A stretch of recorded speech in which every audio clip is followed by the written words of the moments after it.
pemerintah Provinsi Jawa Barat dan kanwil Kemenag, dari unsur akademisi, dari Basnas Provinsi Jawa Barat, dari Bank BJB, juga dari Dewan Masjid Indonesia Provinsi Jawa Barat, mengenai teknologi informasi yang sangat bermanfaat bagi pengolahan manajemen masjid untuk bisa mengedukasi masyarakat tanpa terhalang dengan ruang dan waktu. Pembinaan manajemen pemberdayaan masjid dibuka.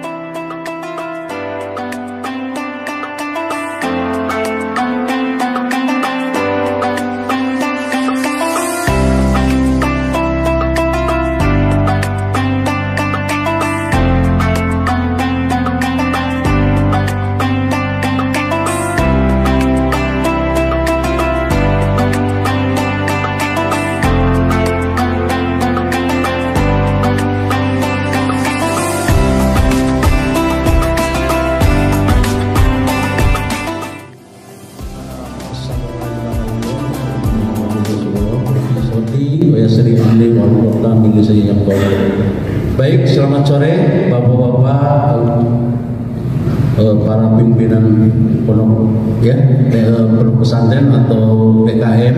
Agar anak-anak remaja itu jangan habis waktunya untuk main gadget ya, main HP atau game.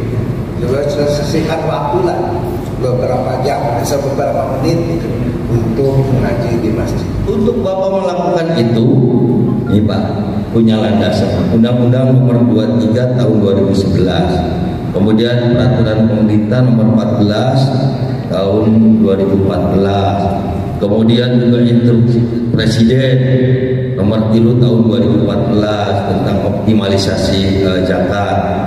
Ada perintahnya, belum lagi dalil nakli yang biasa kita baca sehari-hari. A'udzubillahi minasyaitonirrajim. Khudh min amwalihim shadaqatan.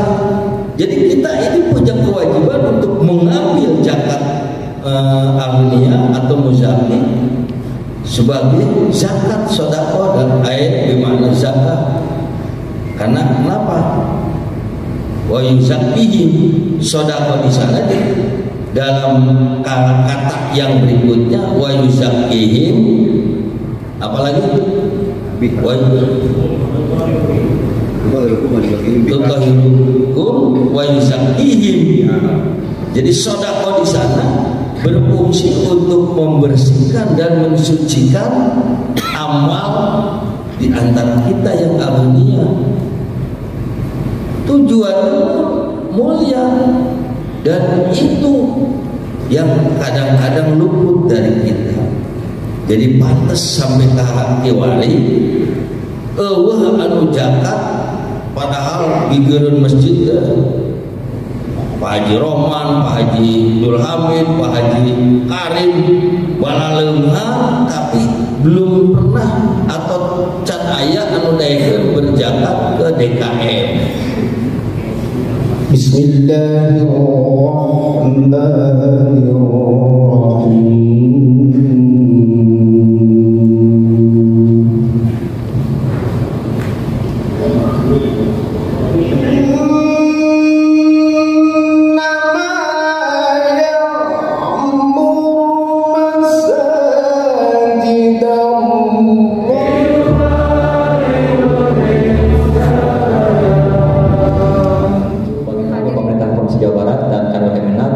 Dari unsur akademisi, dari Basnas Provinsi Jawa Barat, dari Bank BJB, juga dari Dewan Masjid Indonesia Provinsi Jawa Barat, mengenai teknologi informasi yang sangat bermanfaat bagi pengolahan manajemen masjid untuk bisa mengedukasi masyarakat tanpa terhalang dengan ruang dan waktu. Assalamualaikum warahmatullahi wabarakatuh.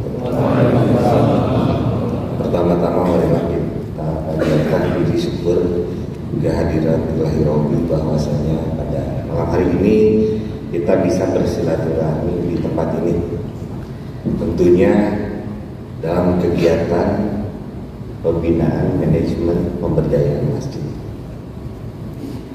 Perlu disampaikan bahwa Jawa Barat memiliki tagline juara. Juara lahir batin. Kalau juara itu nomor 1, 2, atau 3. Kalau lahir itu pendidikan, kesehatan, sosial, ketenagakerjaan, perhubungan, pembangunan jalan, dan lain sebagainya. Kalau juara batin itu agama. Nah, oleh karena itu hanya satu-satunya provinsi yang bernuansa batin. Saya melihat visi-visi di provinsi lain itu hanya bersifat duniawi, tapi Jawa Barat itu punya visi juara. Lalu Gubernur Jawa Barat dan Wakil Gubernur Jawa Barat adalah umat Islam, dan kita tahu bahwa Pak Gubernur dan Pak Wagub adalah dua-duanya putra daripada Ecengan, memiliki pontren. Alhamdulillah dengan latar belakang seperti itu, Jawa Barat keberpihakan terhadap urusan keagamaan menjadi lebih baik. Hal berbeda-beda, ada yang hitam, putih, lalu kemudian keriting, ada yang lurus dan lain sebagainya, ada di Jawa Barat. Nah, oleh karena itu kita untuk bisa melaksanakan pembangunan tentunya harus aman, nyaman. Nah, kalau ada pertikaian agama pasti tidak aman. Nah, perlu disampaikan bahwa kita. Nah, lalu kemudian tadi kita lihat ini ada kata manajemen. Di sini yang namanya manajemen itu adalah kepemimpinan. Jadi bagaimana kepemimpinan masjid baik tidak? Gitu. Pengelolaan masjidnya benar atau tidak? Itu manajemen. Nanti saya ulas. Jadi manajemen seperti apa? Di sini ada pemberdayaan. Nah, oleh karena itu yang berdaya itu apa? Artinya masjid yang bisa menjawab berbagai tantangan yang ada di masyarakat. Ya, izin saya ini semua penceramah. Nah, sekarang izinkan saya selalu dengar ceramah, saya mau ceramahin tukang ceramah. Ya Pak ya, sebentar lah Pak, sebentar. Nah, lalu kemudian kalau berdaya berarti masjid itu apa? Makmur Pak. Apa yang bisa menjawab tantangan? Kalau ada yang miskin bisa memberi makan, itu masjid yang bagus.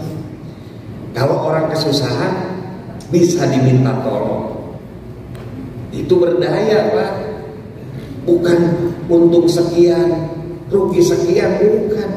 Yang berdaya itu kegiatannya ada, pengajian silih berganti, lalu ceramahnya menarik, lalu kemudian masjidnya bagus. Terus kemudian ini ada masjid. Nah Pak, masjid itu harus tampak luarnya cantik, tampak luarnya cakep Pak. Nah oleh karena itu adalah cermin umat Islam. Kenapa cermin umat Islam? Karena masjid itu adalah tempat ibadahnya umat Islam. Kalau cantik, kalau cakep masjid itu berarti kan harkat derajat agama Islam itu meningkat. Nah, saya ajak, karena saya sudah mengalami beberapa negara, Bapak, saya yakin hampir seluruhnya udah tahu Masjid Haram, Masjid Nabawi, sudah sering di TV. Bagaimana dia bisa Masjid Haram itu menampung 44 juta orang dalam satu waktu gitu. Masjid gak ada yang sebesar itu. Lalu Masjid Nabawi itu Bapak tahu dia itu nggak ada kencreng, Pak. Tapi aneh, seperti di Mekah itu uangnya banyak, Pak. Tahu nggak Bapak bahwa 2 masjid itu sudah memiliki anggaran 200 tahun ke depan. Di kita ada nggak yang 2 tahun ke depan? Nggak ada. Nah ini kekuasaan Allah, Pak. Ya, 200 tahun ke depan, Pak. Siapa? Kalau nggak ada campur tangan Tuhan itu nggak bisa. Itu kira-kira. Itu Masjid Haram dan Nabawi. Lalu ada masjid-masjid indah di dunia yang namanya tangan kotor itu bisa dicuci dengan baik. Kalau bersih berarti kan suci, kira-kira seperti itulah. Kan harus suci. Kalau gimana mau suci kalau tangannya juga kotor kira-kira. Nah, terus kalau tidak ada udara kan diurang lah, segala dimakan, Pak. Ya jengkol yang petai dimakan di Batur kata ayam. Di kita kan lagi musim itu, Pak. Aduh baunya. Untuk air mah ya masker jadi ada tersaring si bau nantinya. Tapi pas wudhu kan di muka, Pak. Ya lumayan ada nahan napas. Sehingga wudhu nanti tumanina karena nahan napas. Nah, kalau udaranya terbuka paling tidak. Lalu kemudian terang deh. Nah, pencahayaannya cukup enggak? Kan itu orang ngebangun asal bagus dan pencahayaan ada ayah kumaha. Sayang listrik. Kalau siang hari harus menyala.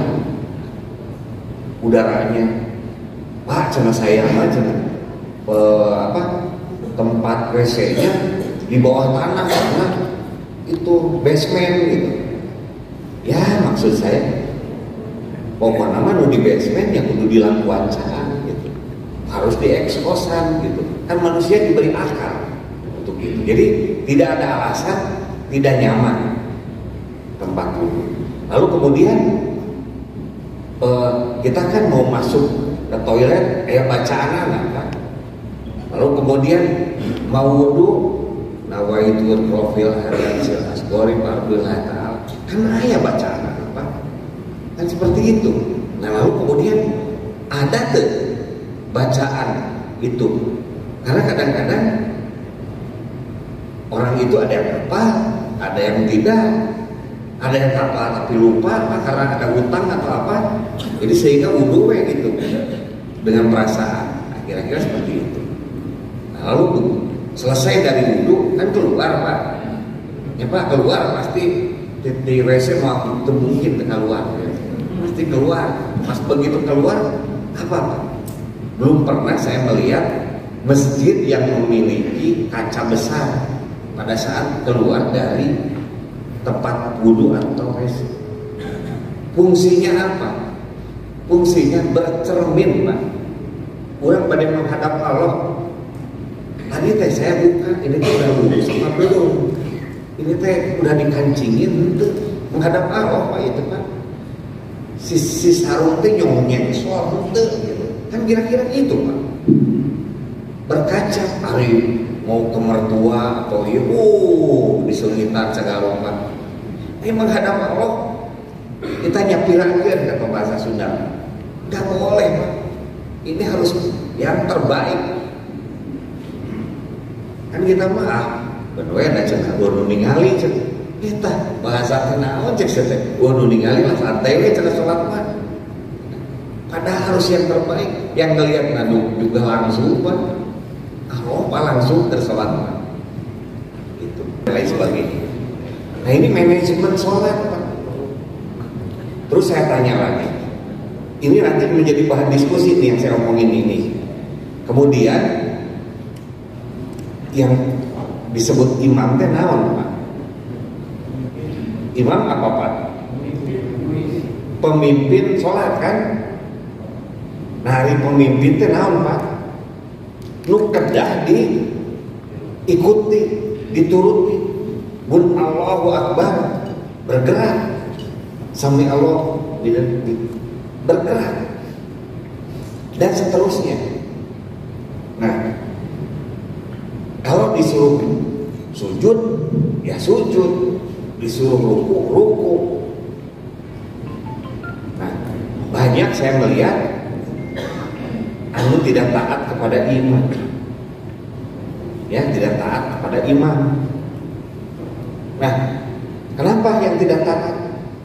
Sujudnya juga lama kan? Mulai udah berdiri atau duduk atau apa, ini masih sujud. Kenapa ya imam? Ya Pak, ini nanti didiskusikan ya. Nah, kalau mau lama sujudnya, sholat sendiri. Karena harus keindahan itu penting Pak. Jadi gerakannya sama. Saya sering Pak di Bandung aja, TSM itu mall besar di Bandung itu, saya suka lihat kalau sholat dari atas. Nah itu ruku-rukunya lama-lama banget, cek itu mau dibaca itu teh. Itu. Lalu ada yang baru Allah udah berdiri, macam-macam ada. Nah saya yang tanyakan, kudu kapan itu berdiri teh? Pas Allahu Akbar selesai baru berdiri atau gimana? Karena belum sama Pak, belum sama ini. Nah terus imam ke Allahu Akbar, kan kita teh harus ini, jadi harus tumanina semuanya.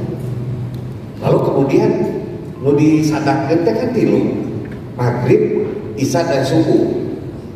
Saya evaluasi yang maghrib dengan isya. Kan disadaqkeun ya Pak. Bismillah. Nah, ya ditukar gitu. Nah, itulah pokoknya. Nah, lalu kemudian kan mulai bagus itu wah terus ya sampai selesai. Sampai amin. Intervalnya itu terukur. Lalu pas sholat ketiga, rakaat ketiga, sholat ketiga saya ikutin gaya dia, udah wacana teh gitu intervalnya. Saya belum selesai, baru setengahnya dia udah Allahu Akbar. Dan konsekuen tak? Ya harusnya kalau dia disadaqkeun sekian menit kan sama bacaannya Bismillah sampai amin teh. Nah, berarti yang ketiga juga harus sekian menit atau sekian detik. Ya Pak, ya pakai bener deh. Harus konsekuen. Jadi sehingga pas Allah misalnya itu orang ke saya belum beres. Nah itu kan jadi nggak bagus gerakannya juga. Nah ini makanya harus imam teh harus mengerti. Ya Pak, harus yang mengerti Pak, yang paham, yang tahu struktur manusia, yang tahu apa yang harus dilakukan di sholat, tumaninah itu. Tapi jangan terlalu lama juga Pak. Ya, dua permasalahan Pak di dalam sholat saya rasakan. Yang satu, pada saat tidak ada suara ini, saya berruku atau sujud dua kali gitu.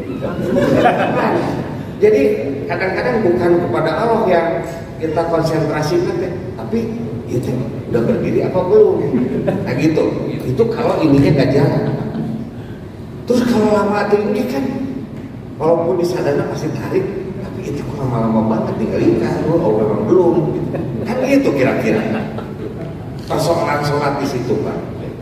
Ya sehingga kita sholatnya kumaha gitu. Kan jadi berpikirnya kurang bagus sholatnya. Nah, kira-kira itu yang saya rasakan Pak. Karena manusia mah kadang-kadang kan kita lagi sholat suka ingin apa dan lain sebagainya. Aduh, saya mau tadi sholat maghrib kan mau ketemu jeung kiai ngomong naonnya saya teh gitu. Kan gitu Pak, dari sholat mah ingat aja segala macam dan lain sebagainya. Itulah masjid. Nah terus kemudian gagah dan lain sebagainya, wah itu buka dompet, cari, wah gak ada receh, sakuan gede, udah jadi. Namanya gak ada uangnya. Ya Pak, ayah anu gitu Pak.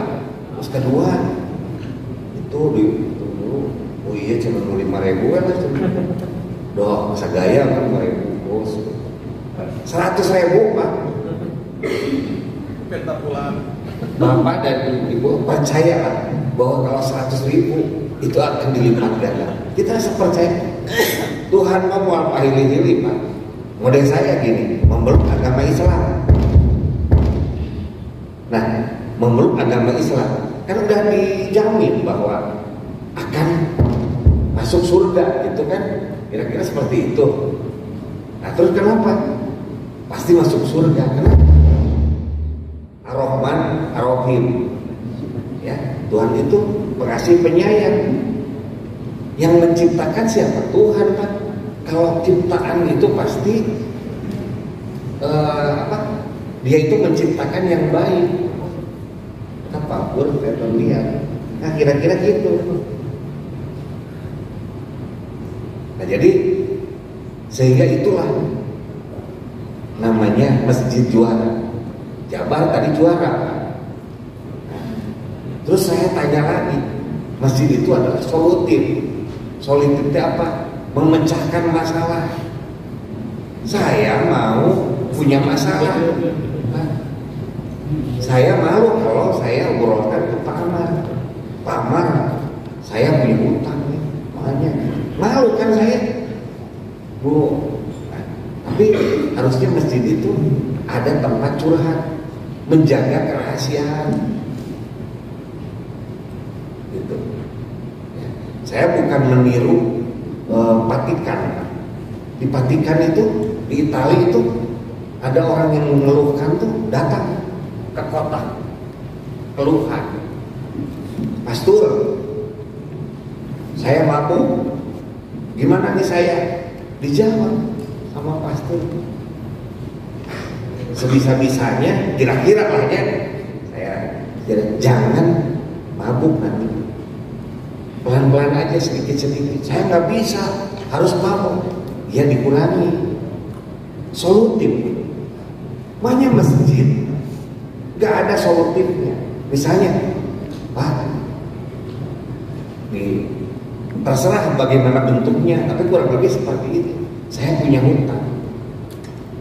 Nah, masjidnya harus memberi solusi. Kumaha membayar hutang? Itu masjid namanya Pak. Masjid itu, nah makanya dari mana itu? Zakat Pak. Bapak terima uang harus zakat. Mau bersih, mau kotor zakat. Kalau bersih di Jakarta selesai Pak. Pembinaan manajemen pemberdayaan masjid dibuka. Mohon maaf, terima kasih. Bapak adalah saudara saya. Saya adalah saudara Bapak. Mari kita saling doakan agar sehat, agar bahagia, agar sejahtera, agar apa yang kita harapkan tercapai dan kita sama-sama menuju surga yang kita idam-idamkan. Sekian, mohon maaf, terima kasih. Wabillahi taufiq wal hidayah. Wassalamualaikum warahmatullahi wabarakatuh. Innaka sami'un qaribun mujibud da'wat ya qadiyal hajat. Allahumma shalli ala sayyidina Muhammad. Manajemen dan pemberdayaan masjid di Jawa Barat yang secara resmi telah dibuka oleh Kepala Biro Kesejahteraan Rakyat Sekretariat Daerah Provinsi di Jawa Barat.